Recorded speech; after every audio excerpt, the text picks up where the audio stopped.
Então, eu quero só fazer uma rápida contextualização. Eu sou da época que, para revisar uma ou criar uma norma nova, levava anos, 3, 4, 5, 6 anos para fazer isso.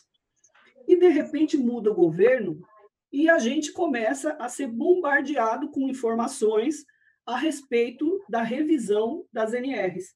Então, vocês vão ver nesse material, até selecionei algumas das notícias que mais é, causaram espanto para nós. Elas começaram a partir de maio de 2019, o governo anunciando que ia rever, que ia reduzir 90% das normas de segurança.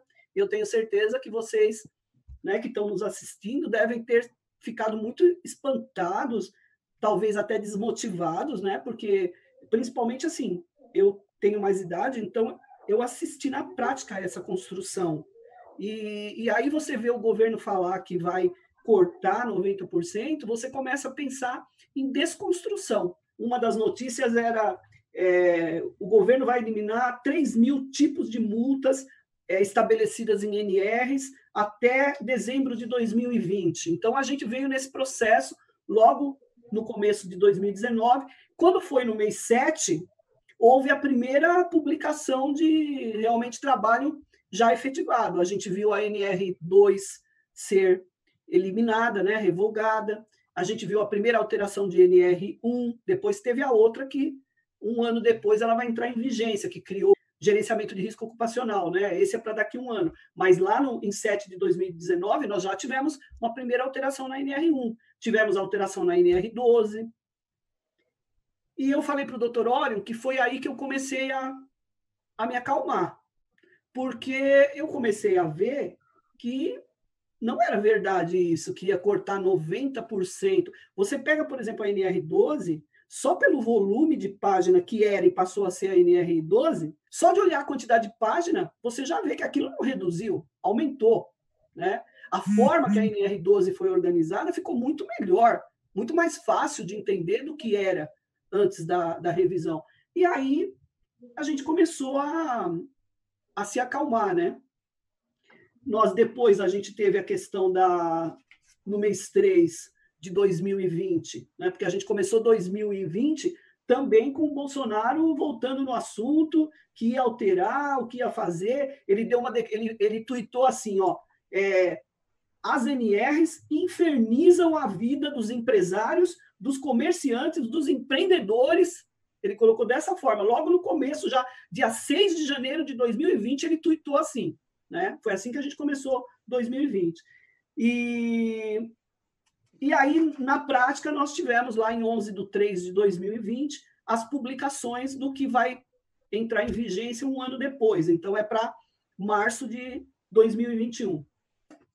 E aí eu vou passar, então, a palavra para o doutor para começar esses tópicos aqui. Então, como funciona, o que é a CTPP e quais são os motivos das NRs estarem sendo revistas. Obrigado, Nilza. Vamos, então, tentar entender um pouquinho a forma como ocorre essa revisão das normas, o que é a CTPP, como a gente tem feito esse trabalho aqui em Brasília e as perspectivas que a gente tem para essa continuidade da revisão das normas regulamentadoras. Bem, então, primeiro, por que a gente tem a CTPP, que é a Comissão Tripartite Paritária Permanente? A CTPP ela é o órgão técnico responsável por deliberar sobre as normas regulamentadoras, sobre as questões de segurança e saúde no trabalho. Por que existe a CTPP? Há diversas convenções da OIT, entre elas a 155, que diz que os temas de segurança e saúde no trabalho devem ser submetidos à apreciação dos trabalhadores e empregadores também. Deve haver consulta aos empregadores e aos trabalhadores. O fórum que foi criado no Brasil, então, para que essa consulta seja feita, para que esse debate seja feito de forma pública, de forma ampla, ouvindo todos os que serão afetados, é a Comissão Tripartite Paritária Permanente. Ela é composta pelo governo, por empregadores e por trabalhadores. Do lado dos trabalhadores, a gente tem as principais centrais sindicais representadas, a CUT, a Força, a UGT, a NCST, a CSB e a CTB. E do lado dos empregadores, a gente tem também as confederações deles representadas, como a CNI, a CNA, a CNC, a CN Saúde, a CNTUR. Então, a gente tem os principais representantes do setor econômico e dos trabalhadores nesse fórum. Esse fórum ele se reúne com uma determinada periodicidade, desde que começou o processo de revisão das NRs, essa periodicidade é bem menor, a gente tem se reunido muito mais vezes. Pelo governo, fazem parte da CTPP Previdência e Trabalho e o Ministério da Saúde também, então a gente tem 3 pastas representadas, hoje Previdência e Trabalho estão no mesmo ministério, né, mas a gente tem também o Ministério da Saúde participando, e é ali onde são feitos os debates. Para discutir cada uma das normas que é revisada, a gente constitui grupos técnicos específicos de trabalho, que são chamados GTTs. Para cada norma, então, se reúnem especialistas, indicados pela Coordenação Geral de Segurança e Saúde no Trabalho, da pasta da Secretaria do Trabalho, e aí reúnem-se diversos especialistas, reúnem-se também esses especialistas com trabalhadores, com empregadores, para começar o processo de discussão da norma.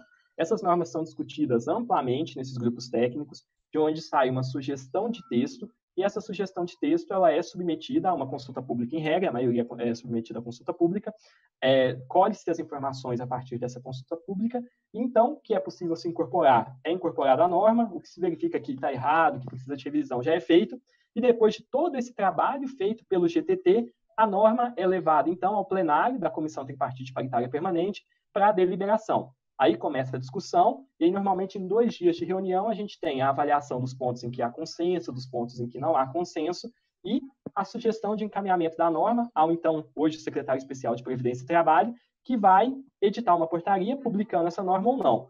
Tem sempre que haver consenso na revisão da norma? Não. Quem decide é o secretário especial de Previdência e Trabalho. Quem arbitra é o governo. A OIT ela diz que deve haver consulta aos trabalhadores e empregadores. Historicamente, sempre se tenta o consenso. E é isso que a gente observa na maioria das normas que foram revisadas. A grande maioria das normas que foram revisadas por consenso entre trabalhadores, empregadores e governo. Logicamente, cada um cede um pouquinho para se chegar a um texto que atenda a necessidade de todos. Mas há casos, por exemplo, como a do calor, o anexo do calor, em que não houve consenso, e aí, em alguns pontos específicos, em cerca de 7% da norma, o governo teve que arbitrar qual seria o texto da nova norma regulamentadora, o novo texto que existiria nesse caso. Então, esse é o nosso processo de revisão. É um processo bastante complexo, mas que ele foi bastante intensificado. O trabalho se tornou muito mais intenso desde que houve a proposta do governo de revisar todas as normas num curto prazo. Então, a gente tem trabalhado semanas todas, várias reuniões concomitantes, a gente tem trabalhado de uma forma bastante intensa para conseguir dar andamento a essas revisões que são necessárias. Sobre o processo, eu não vou tomar mais tempo, porque eu acho que nosso tempo é curto, né? Então, só para a gente entender um pouquinho, como é feita essa revisão das normas regulamentadoras, eu quero falar um pouquinho na sequência, que a Nilza já tinha dado a deixa em relação à ação civil pública. Nesse processo de revisão que a gente está tendo, que eu expliquei para vocês, foi proposta pelo Ministério Público do Trabalho uma ação civil pública questionando a forma em que vem ocorrendo a revisão dessas normas regulamentadoras. Por quê? A gente tem uma portaria editada pela própria Secretaria Especial de Previdência e Trabalho que ela orienta como deve ser feito o processo de revisão das normas. Então, tem diversos requisitos ali a serem observados, e essa portaria, segundo o Ministério Público do Trabalho, ela estava sendo desrespeitada em alguns pontos. Então, por esse desrespeito, o processo deveria ser reformulado. O número da portaria, vocês vão ver eu olhando para o lado aqui algumas vezes, é porque eu estou olhando para a minha segunda tela para não errar os números ou as citações que eu vou fazer. Mas essa portaria é a portaria 1224, que prevê um rito, então, para a edição de normas regulamentadoras. Essa portaria é recente, ela é de 2018. Até 2018 não existia critério nenhum para revisar a norma regulamentadora. Agora, a partir de 2018, foram estabelecidos alguns critérios, como, por exemplo, a avaliação de impacto que essa norma regulamentadora vai ter. Foi alegado, então, na ação que esses procedimentos previstos na portaria não estavam sendo observados adequadamente, que para isso precisaria, então, a partir de agora, fossem observados, e também se questionou a velocidade com que vem sendo feita a revisão, principalmente em relação à questão do calor, principalmente em relação ao anexo do calor, foi alegado que foi feito de uma forma muito assodada. Essa ação civil pública, houve manifestação da União, e agora houve já uma decisão do juiz concedendo uma liminar em parte nessa ação civil pública. Para quê? Qual que é o objeto dessa liminar? E isso gerou muita polêmica. O juiz ele não suspendeu as NRs que já foram revisadas. Ele não realizou a suspensão de nenhuma NR. Ele simplesmente determinou que não seja feito mais nenhum ato pela Secretaria Especial de Previdência e Trabalho sem que sejam observados todos os requisitos previstos na portaria 1224. E aqui a gente fala de elaboração de texto técnico básico, de análise de impacto regulatório, de confecção de proposta acompanhada de plano de trabalho, de elaboração de plano de implementação da proposta e de submissão da proposta a exame tripartite. Parte desses requisitos entende-se que estão adequadamente sendo observados, e outra parte, a Secretaria Especial está repensando, reformulando, para que não, e vendo com o seu jurídico, para que não deixe de atender essa decisão judicial. Afinal, a decisão judicial precisa ser cumprida, né? Embora a Secretaria Especial de Previdência e Trabalho já tenha deixado claro que não concorda com essa decisão, ela hoje tem validade jurídica, então o que não pode é editar outros atos sem que, de alguma forma, se deixe mais evidenciado o cumprimento desses requisitos da Portaria 1224. Até por isso, por exemplo, algumas NRs estão aguardando a solução desse imbróglio jurídico. A NR 17 e a 31 já foram aprovadas pela CTPP, já estão em consulta jurídica na Secretaria Especial de Previdência e Trabalho, e assim que for delimitado exatamente os efeitos dessa decisão nessas novas NRs que serão publicadas, aí sim elas poderão ser editadas e dentro do que foi consensuado na CTPP. Então, muita atenção a isso. Não se suspendeu a aplicação de NRs revisadas. O que se fez foi determinar que nenhuma nova NR ou nenhum outro ato seja tomado antes de se observar os requisitos da Portaria 1224. Nilson, não sei se você quer fazer alguma consideração enquanto eu tomo uma água. Não, perfeito. Esses esclarecimentos, eles são muito importantes, né? Porque essas que foram publicadas, que têm o prazo de 1 ano, é um prazo muito importante para alteração, né, dos procedimentos, orientação, treinamento de equipe, orientação para o cliente. Nós já temos clientes aguardando que a gente se posicione com relação a essas mudanças, né? O próprio gerenciamento do risco ocupacional da NR1. Então, é muito importante que a gente tenha isso entendido, né? E quanto mais a gente ajudar a disseminar essas informações, mais tira todo mundo da inércia, né? Porque é tanta notícia que o pessoal fica achando que, eu não vou fazer. A primeira ideia é, eu não vou fazer porque isso daí vai ser tudo suspenso e tal, então eu não vou fazer. É de uma importância, assim, muito grande a gente ter essa oportunidade de te ouvir. Que bom. Eu acho que é um esclarecimento que, às vezes, como você disse, muitas pessoas acabam se apegando à notícia mais fácil, que é suspendeu a aplicação das NRs. E essa é a notícia mais fácil de se entender, né? É o entendimento mais fácil de se ter, e não foi isso que aconteceu. Então, as obrigações vão ser cobradas nos prazos estabelecidos. Logicamente, a revisão dos processos que está de confecção das mudanças nas NRs vai precisar ser feito, vai precisar ser repensado em virtude dessa decisão judicial. Mas o que já foi publicado não se retirou efeito nenhum, até porque foi uma decisão liminar do juiz. Ele sequer examinou o mérito da ação. Ele simplesmente entendeu que, por ser verossímil a alegação que o MPT apresentou nos autos, ele ia suspender, ia determinar que não se fizessem novas publicações com a mesma sistemática, mas não retirou validade jurídica nenhuma do que já foi feito. Isso ele vai avaliar quando decidir de fato o processo, quando tiver uma sentença no processo. E isso não aconteceu. E pode ser que ele reverta totalmente o entendimento dele. Então, hoje, as NRs que já foram revisadas estão com validade jurídica plena. Não foi retirada nenhuma validade jurídica delas.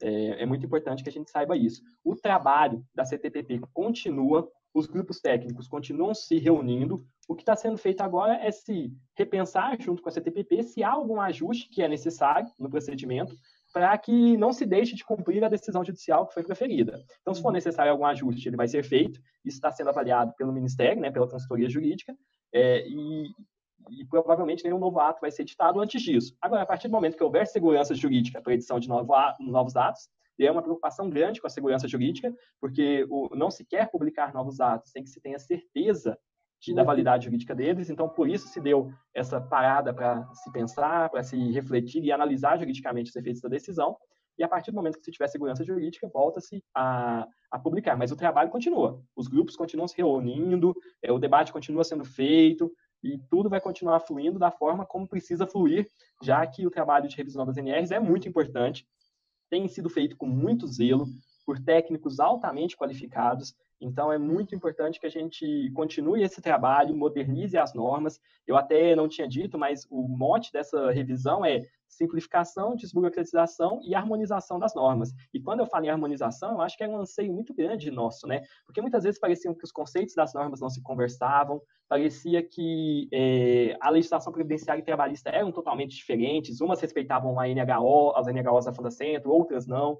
Então, a gente precisava de um cenário com segurança jurídica. E essa harmonização vai gerar isso, segurança jurídica para vocês que estão aí aplicando essas normas, para que vocês entendam claramente os conceitos, tenham segurança naquilo que é feito, consigam defender de forma segura as posições que vocês tenham que tomar no dia a dia, na confecção de laudos, de programas, nas avaliações ambientais que vocês fazem. Então, esse é o principal objetivo. E também tornar as normas mais simples, porque muitas vezes a compreensão da norma não é fácil. A gente precisa melhorar isso, embora sejam normas altamente técnicas, e eu fiquei satisfeito de ouvir a doutora Nilza falando da NR12. A NR12 realmente precisava de ajustes. A gente nunca conseguiu implementar a NR12 justamente porque ela ficou muito complexa, e a revisão que foi feita parece que destravou a implementação da NR12. Então, é isso que a gente tem tentado fazer, é esse o trabalho que tem sido feito pelos técnicos do Ministério.